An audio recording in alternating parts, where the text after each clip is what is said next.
Good morning everyone, welcome back to Oman academy. आप सभी का ओमान अकेडमी में एक बार फिर से स्वागत है। फ्रेंड्स, आज है 6 जनवरी 2025 और 6 जनवरी 2025 से जितने भी मोस्ट इम्पॉर्टेंट करंट अफेयर्स के क्वेश्चन बनेंगे वो सभी आज इस वीडियो में देखेंगे। ये वीडियो आप लोगों को डेली सुबह 6 बजे मिल जाता है। और अगर आपको इस वीडियो की पीडीएफ चाहिए तो पीडीएफ के लिए आप टेलीग्राम चैनल ज्वाइन कर लीजिएगा। डेली वहीं पर पीडीएफ डाल दी जाती है, ठीक है। अच्छा, इस वीडियो में मैंने प्रश्न उत्तर फॉर्म में क्वेश्चन आंसर के फॉर्म में लिए हैं करंट अफेयर, प्लस उनसे जुड़ने वाले जितने भी इम्पोर्टेंट तथ्य होते हैं वो भी साथ में कवर किए हैं। तो वीडियो को ध्यान से देखिएगा।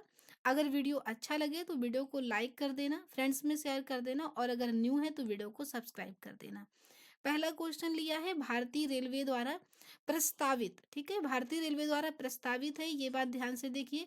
59वां मतलब 69वां, सॉरी, 69th नंबर का रेलवे मंडल जो है, मंडल देखो, जोन मैंने नहीं बोला है ना क्षेत्र बोला है। जोन और क्षेत्र एक बात होती है, मैंने मंडल बोला है। 69th नंबर का मंडल कौन सा होगा, तो ये होगा जम्मू मंडल, ठीक है। वर्तमान में आगे कुछ अन्य तथ्य देखें तो वर्तमान में कितने हैं रेलवे में, 68 मंडल है। भारतीय रेलवे द्वारा अगर अधिसूचना जारी कर दी जाती है तो जम्मू मंडल को मिला करके टोटल 59 मंडल हो जाएंगे। हालांकि अभी ये मंडल प्रस्तावित है, कौन सा, जम्मू मंडल। अब अगर बात करें अन्य तथ्य की तो भारत में दुनिया का चौथा सबसे बड़ा रेलवे नेटवर्क है, ठीक है। पहला कौन सा है, संयुक्त राज्य अमेरिका जिसे आप यूएसए बोलते हैं, दूसरा है चीन, तीसरा है रूस और चौथा हो गया भारत। यहां से कंफ्यूज मत होना कभी। रेलवे 17 जोन हैं अभी। 18 जोन बताए जाते हैं। 18वां जोन विशाखापत्तनम को बोला जाता है, लेकिन अभी उसकी अधिसूचना जारी नहीं हुई है पूरी तरीके से। तो अभी 17 जोन ही देखे जाते हैं। अगर 17 ऑप्शन ना हो, 18 हो, तो आप 18 कर दीजिएगा। इन सभी जोन में सबसे बड़ा रेलवे जोन कौन सा है, उत्तरी रेलवे जोन है। और ये जो 69वां, ठीक है, 69 नंबर का रेलवे जोन है, ये इसी का पार्ट है, नॉर्थ रेलवे का, ठीक है। तो इस वाले क्वेश्चन से इतने तथ्य बन रहे थे, आप देख लीजिएगा। अब नेक्स्ट प्रश्न देखते हैं, क्वेश्चन नंबर 2। पहले खो खो वर्ल्ड कप का आयोजन कहाँ किया जा रहा है। खो खो वर्ल्ड कप है ये आयोजन किया जा रहा है इंदिरा गांधी इंडोर स्टेडियम में, और ये है कहाँ, नई दिल्ली, भारत में, ओके। और इसका शुभंकर अभी घोषित किया गया, तो शुभंकर कौन सा है, तेजस और तारा, दोनों हिरण है, ये है शुभंकर और तारा, ठीक है। देखो लिखा है मीट तेजस एंड तारा। अब अगर शुभंकर, तेजस और तारा दो हिरण लिए गए हैं, तो कुछ तेजस का मतलब होता है और कोई कुछ तारा का मतलब होता है। तो तेजस का मतलब क्या है, प्रतिभा और ऊर्जा का प्रतीक। और उसी तरीके से तारा का मतलब क्या है, मार्गदर्शन और आकांक्षा का प्रतीक। ये दोनों पूछे जा सकते हैं, देख लीजिएगा। और अब इसके ब्रांड एम्बेसडर कौन बनाए गए थे, सलमान खान, ठीक है। अभी नहीं, ये काफी दिन हो गए। आप क्वेश्चन नंबर 3 देखते हैं, ग्रामीण भारत महोत्सव, ठीक है, ये क्वेश्चन बन सकता है। ग्रामीण भारत महोत्सव देखो, प्रधानमंत्री नरेंद्र मोदी जी ने क्या किया था, इसका उद्घाटन किया था। उद्घाटनकर्ता कौन है, माननीय श्री नरेंद्र मोदी जी। इसका आदर्श वाक्य क्या है, गांव बढ़े तो देश बढ़े। और ये आयोजन कहाँ किया जा रहा है, नई दिल्ली, भारत में, 4 से 9 जनवरी के बीच में। इसका विषय बहुत पूछा जाता है, मतलब विषय किसी भी, कोई भी जो महोत्सव होता है उसका विषय काफी इंपॉर्टेंट बन जाता है। तो इसका विषय है विकसित भारत 2024 के लिए एक लचीले ग्रामीण भारत का निर्माण करना। और देखो आदर्श वाक्य जो लिया है बहुत अच्छा है, गांव बढ़े तो देश बढ़े। जब गांव का विकास होगा तो देश का विकास होगा। उद्देश्य क्या है, ग्रामीण विकास कार्यक्रमों के कार्यान्वयन के लिए जो रणनीतियों का पता लगाना, तथा दूसरा ग्रामीण उद्यमियों के लिए बाजार से जुड़ने का अवसर उपलब्ध कराना, ठीक है। तो इस क्वेश्चन से इतने तथ्य बनते हैं। अगला प्रश्न देखते हैं, 4 नंबर क्वेश्चन। हाल ही में विदेश मंत्रालय द्वारा प्रवासी भारतीय पुरस्कार 2024, कौन सा, प्रवासी भारतीय पुरस्कार 2024 में कितने नामों की घोषणा की गई है, तो टोटल 27, ठीक है। प्रवासी कौन होते हैं, जो भारतीय मूल के हैं और विदेशों में रह रहे हैं। तो 23 देशों में रहने वाले जो भारतीय हैं उनमें से 27 लोगों को नामित किया गया है, कौन सा, प्रवासी भारतीय पुरस्कार 2025 के लिए। और इस बार जो प्रवासी भारतीय दिवस सम्मेलन जो हो रहा है, प्रवासी भारतीय सम्मेलन, वो हो रहा है 18वां। और हो कहाँ रहा है? भुवनेश्वर में। अब भुवनेश्वर कहाँ है? उड़ीसा की राजधानी है। और कब हो रहा है ये? 8 से 10 जनवरी के बीच में। एक तथ्य और याद रखिएगा कि ये जो प्रवासी भारतीय पुरस्कार सम्मान है, ये भारतीयों को जो विदेश में रहते हैं उनके लिए, यानी कि उनको दिया जाने वाला ये सर्वोच्च सम्मान है। ठीक है, अगला प्रश्न देखते हैं, 5 नंबर। मणिपुर में, ठीक है, भारत में, यानी कि मणिपुर, भारत का जो मणिपुर है, वहां म्यांमार सीमा के साथ साथ बाड़बंदी का कार्य जनवरी में पूरा किया गया है। और ये मणिपुर के कौन से स्थान पर है? तो ये है मोरे है मणिपुर। 9.2 अप्रोक्स 9.2 किलोमीटर की बाड़ लगाई गई है। बाड़ मतलब वही फेंसिंग जो थोड़ी सी सुरक्षा पर्पज से लगाई जाती है। अगला प्रश्न देखते हैं, डिजिटल व्यक्तिगत सुरक्षा, डीपीडीपी है ना, डिजिटल व्यक्तिगत डेटा सुरक्षा नियम 2025 किस अधिनियम को लागू करने के लिए बनाया गया है?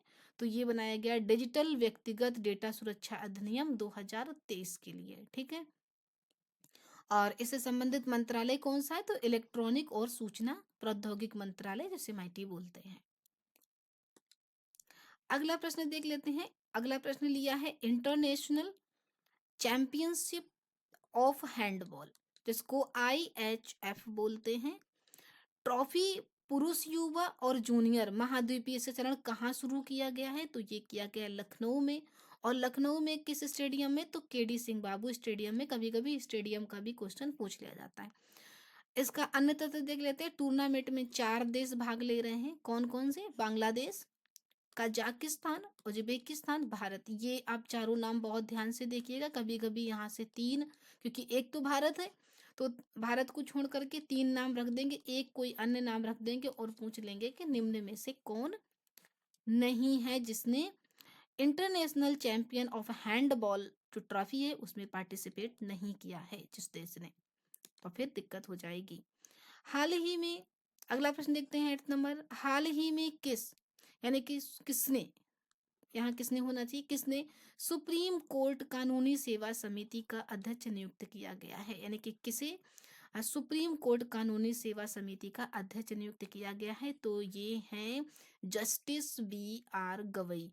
तो जस्टिस BR गवई को अभी हाल ही में सुप्रीम कोर्ट कानूनी सेवा समिति का अध्यक्ष चुना गया है। अगला प्रश्न देखते हैं, हाल ही में किस राज्य की कादियाल साड़ियाँ बहुत ही सुंदर होती हैं और इनको GI टैग दिया गया है? तो ये साड़ियाँ हैं पश्चिम बंगाल की। ठीक है, जियोग्राफिकल इंडिकेशन से काफी प्रश्न पूछे जाते हैं, तो आप इसे देख लीजिएगा। अगला प्रश्न, हाल ही में भारतीय नौसेना स्टाफ के उप प्रमुख के रूप में किसे नियुक्त किया गया है? किसे? भारतीय नौसेना स्टाफ के उप प्रमुख के रूप में किसे नियुक्त किया है? तो ये किए गए हैं दिनेश के त्रिपाठी। देखिए इमेज में, ये मोदी जी के साथ इनकी इमेज है और लिखा है कौन है दिनेश त्रिपाठी जो बनेंगे अगले नौसेना प्रमुख। ठीक है, और अगला प्रश्न देखते हैं, हाल ही में आत्मनिर्भर भारत उत्सव 2024 का आयोजन कहाँ किया गया है? तो ये किया गया है भारत मंडपम नई दिल्ली में। भारत मंडपम में जो नई दिल्ली में है वहां पे।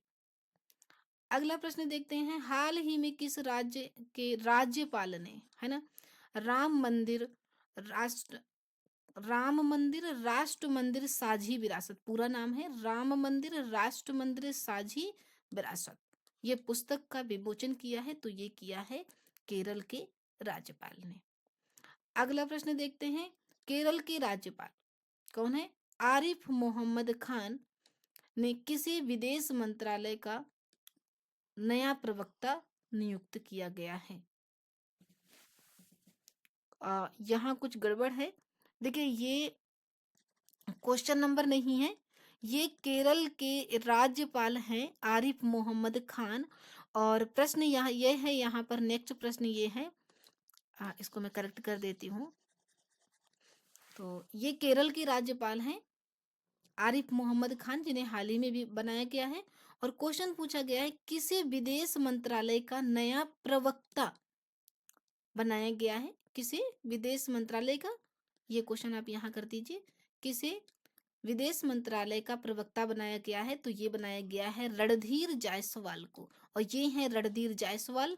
देखो, Randhir Jaiswal took charge as spokesperson of the MEA. ठीक है, तो ये क्वेश्चन है, थोड़ी सी मिस्टेक है यहाँ पर, देख लीजिएगा, मैंने करेक्ट करा दिया है ये क्वेश्चन, यहाँ से ये क्वेश्चन है। ठीक है, किसी विदेश मंत्रालय का नया प्रवक्ता नियुक्त किया गया? तो रणधीर जायसवाल को। अगला प्रश्न देखते हैं। हाल ही में माननीय प्रधानमंत्री मोदी जी ने कहाँ 400 करोड़ रुपए के फास्ट रिएक्टर प्लांट का उद्घाटन किया है? तो ये किया है तमिलनाडु में। किस किस चीज का? Fast reactor plant. और लागत कितनी लगी है? 400 करोड़। अगला प्रश्न देखते हैं। हाल ही में किसे फेथ टूरिज्म एसोसिएशन का अध्यक्ष नियुक्त किया गया है? फेथ टूरिज्म एसोसिएशन का अध्यक्ष किसे नियुक्त किया गया है? तो ये किया गया है पुनीत छतवाल। ये है पुनीत छतवाल, जिन्हें फेथ टूरिज्म एसोसिएशन का अध्यक्ष नियुक्त किया गया है। अगला प्रश्न देखते हैं।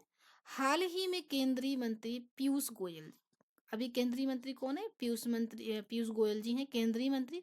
और इन्होंने India international jewellery trade show का उद्घाटन किया है। और ये किया कहाँ है? तो इन्होंने किया है मुंबई में। ठीक है, तो याद रखिए किसने किया है? तो पीयूष गोयल जी ने किया है। अगला प्रश्न देखते हैं। हाल ही में किस राज्य के मुख्यमंत्री ने सामाजिक सुरक्षा पेंशन को बढ़ाकर 3,000 रुपए कर दिया? जो सामाजिक सुरक्षा पेंशन चल रही थी उसको अब बढ़ा करके 3,000 रुपए कर दिया है। तो ये किया है आंध्र प्रदेश सरकार ने। अगला प्रश्न देखते हैं 18th नंबर।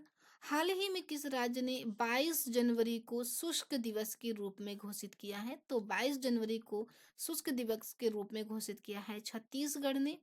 और ये क्यों घोषित किया है? क्योंकि राम मंदिर के सम्मान में छत्तीसगढ़ राज्य ने 22 जनवरी को शुष्क दिवस के रूप में घोषित कर दिया है। अगला प्रश्न देखते हैं। एनपीसीआई ने यूपीआई एप्स के मार्केट कैप की समय सीमा कितने समय के लिए बढ़ा दी है? तो यह सीमा बढ़ा दी इन्होंने 2026 तक के लिए।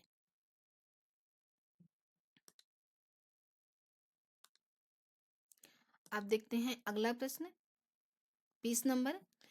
केंद्रीय मंत्रिमंडल ने भारत और किस देश के बीच गैर बासमती सफेद, है ना, सफेद गैर बासमती सफेद जो चावल होता है उसके व्यापार समझौता ज्ञापन पर क्या किया है? हस्ताक्षर किया है। तो ये किया है भारत ने और चीन ने। अब इससे जुड़े कुछ अन्य तथ्य देख लेते हैं। यह अवधि 4 साल की होगी और स्वचालित रूप से रहेगी, और आगे अपने आप ये 4 सालों के लिए फिर से बढ़ जाएगी। इस समझौते को राष्ट्रीय सरकारी निर्यात लिमिटेड एनईसीएल एनसीईएल द्वारा क्रियान्वित किया जाएगा। और यह समझौता ज्ञापन और अंतर्राष्ट्रीय कीमतों के आधार पर 1 मिलियन मीट्रिक टन, ठीक है, कितना? 1 मिलियन मीट्रिक टन गैर बासमती चावल के व्यापार के लिए हस्ताक्षर किए गए हैं। तो आप ये याद रखिएगा, ये कितना है ना, ये राशि याद रखिएगा 1 मिलियन मीट्रिक टन। ठीक है, अवधि याद रखिएगा 4 साल के लिए। और आप ये याद रखिए कौन सी एजेंसी इससे संबंधित है? तो आप याद रखिए राष्ट्रीय सहकारी का निर्यात लिमिटेड एनसीईएल। ओके, और गैर बासमती सफेद चावल पर है, किसके साथ है? चीन के साथ। अगला प्रश्न देखते हैं 21 नंबर। कौन सा राज्य महिला शिक्षकों के सम्मान में, महिला शिक्षक होती हैं उनके सम्मान में सावित्री बाई फुले की जयंती पर महिला शिक्षक दिवस मनाता है? तो ये है तेलंगाना राज्य। ठीक है, जो 2 जून 2014 को आंध्र प्रदेश से अलग करके बनाया गया था। ये देखो इनकी तस्वीरें, कौन से? सावित्री बाई फुले। अब अगला प्रश्न देखो, इनकी जयंती मनाई कब जाती है? 3 जनवरी को मनाई जाती है। इस बार जो 2025 में मनाई गई है वो 194वीं जयंती है। ठीक है, और क्यों? भारत की पहली महिला शिक्षिका थी ये, कौन? सावित्री बाई फुले। और जिन्होंने शिक्षा और साक्षरता के माध्यम से महिलाओं और अछूतों को सशक्त बनाने में अपना बहुत महत्वपूर्ण योगदान दिया था। अगला प्रश्न देखते हैं। हाल ही में 2024 के लिए पूरे देश के लिए गतिशील भूजल संसाधन आकलन का रिपोर्ट किसने पेश किया है? यानी कि आंकड़ा किसने पेश किया है? तो ये किया है श्री CR पाटिल, जो कि क्या है, केंद्रीय जल शक्ति मंत्री हैं। अगला तथ्य देख लेते हैं। आकलन के अनुसार देश में कुल वार्षिक भूजल रिचार्ज कितना है? वो है 446.90 बिलियन क्यूबिक मीटर। ठीक है, इतना आंका गया है। और प्राकृतिक निर्वहन के लिए जो एक आवंटन रखते हुए वार्षिक दोहन योग जो भूजल संसाधन है वो है 406 बिलियन क्यूबिक मीटर, जिसे BSM भी बोल देते हैं, बिलियन क्यूबिक मीटर आंका गया है। ठीक है, ये दोनों डेटा आप याद रखिएगा। इसके बाद में किन्होंने किसने आंकड़ा जारी किया है? तो ये किया है श्री CR पाटिल ने। आगे देखते हैं। तो अब है जो पिछली वीडियो में क्वेश्चन पूछा था उसका आंसर। भारतीय थल सेना ने पैंगोंग झील के किनारे छत्रपति शिवाजी की प्रतिमा का अनावरण किया। यह तथ्य आप याद कर लीजिएगा। पैंगोंग झील के किनारे किसकी प्रतिमा का अनावरण किया गया है? तो छत्रपति शिवाजी की प्रतिमा का। और किसने किया है? थल सेना ने किया है। अब बताना ये था, प्रश्न पूछा था कि पैंगोंग झील जो है वो किस राज्य में है? तो पैंगोंग झील है लद्दाख राज्य में। ठीक है, आप कमेंट करके बताइए कि लद्दाख में कौन कौन से ग्लेशियर हैं। अगर आपको पता है तो लद्दाख में कौन कौन से ग्लेशियर हैं, आप उनके नाम कमेंट कीजिए। अब आज का प्रश्न। हाल ही में वायनाड भूस्खलन जो हुआ था उसको गंभीर, ये गा है, गंभीर प्रकृति की आपदा घोषित किया गया है। और आपको ये बताना है कि ये जो वायनाड भूस्खलन जो हुआ था ये किस राज्य से संबंधित है। ऑप्शन है तमिलनाडु, कर्नाटक, केरल और महाराष्ट्र। केरल का नाम अब केरलम भी कर दिया गया है, तो दोनों सेम ही है। आप इसका आंसर कमेंट में कीजिएगा।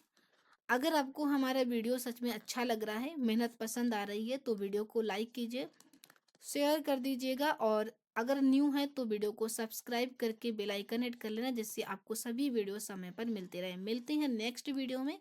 Thank you for watching.